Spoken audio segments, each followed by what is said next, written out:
একাধিক বিয়ে করাটা সুন্নাহ, রাসূলুল্লাহ সাল্লাল্লাহু আলাইহি ওয়াসাল্লামের সুন্নাহ।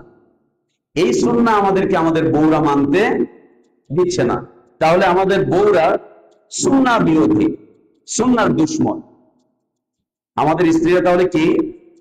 সুন্নাহর দুশমন, সুন্নাহ পালনের দুশমন। এখন শাইখদের কাছে ফতোয়া জিজ্ঞেস করলে শাইখরা বলবে, যেই স্ত্রী সুন্নাহ পালনের দুশমন সেই স্ত্রী কি করেন? চলে যান, সোজা চলে যান, বাপের বাড়ি রাইখা চলে আসেন।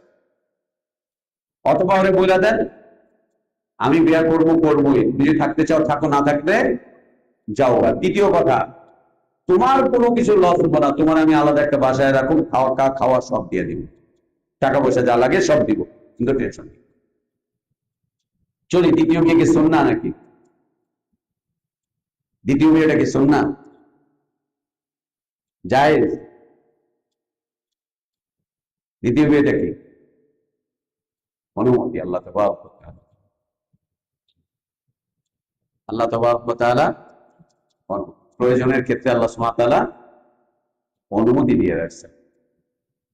এটা সুন্নাহ না যে তাহলে নবী সাল্লাল্লাহু আলাইহি ওয়াসাল্লাম করেছেন, তাহলে নবী সাল্লাল্লাহু আলাইহি ওয়াসাল্লামের মধ্যে একসাথে 9 স্ত্রী রাখা সুন্নাহ।